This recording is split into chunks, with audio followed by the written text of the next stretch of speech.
Hi, this is Brian Schiff with Functionally Fit. In the prior column, I demonstrated a resisted upper extremity reach to really work on shoulder stability, pillar stability. In this column, I'm going to focus on an unstable shoulder strengthening exercise. Really, this one's more targeted at promoting posterior rotator cuff strength and optimal scapular stability. It's one I like to use as more of an advanced progression in my overhead athletes, my throwers, or somebody that's got to get functional external rotation and elevation back maybe after an injury.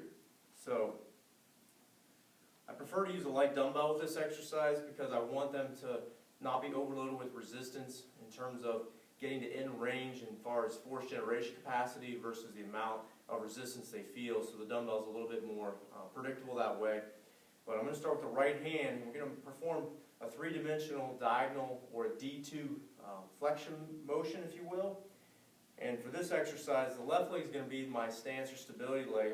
I'm going to start with my right thumb down, basically my left hip pocket. I'm going to cue them to sit upright. I'm going to slowly lift the right leg off the floor.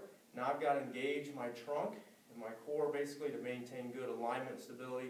I'm going to slowly lift and elevate, kind of come up into this hitchhiker position, if you will, and I'm going to come back down. And so I'm really working on trunk stability as I'm going into this diagonal pattern. And so I'm really getting some good stability work through my pillar, as well as some rotator cuff and shoulder strengthening and a functional plane, if you will.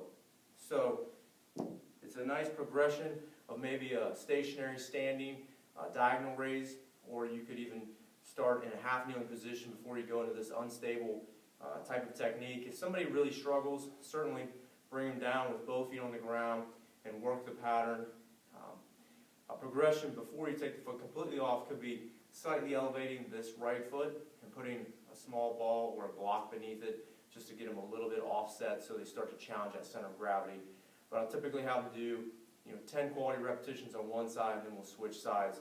The weight really should be on the lighter side, focusing on more predictable cadence versus rapidity of movement, and you really want to cue away from asymmetrical trunk movement. So nice little progressive rotator cuff and stability training exercise you can implement in your routine.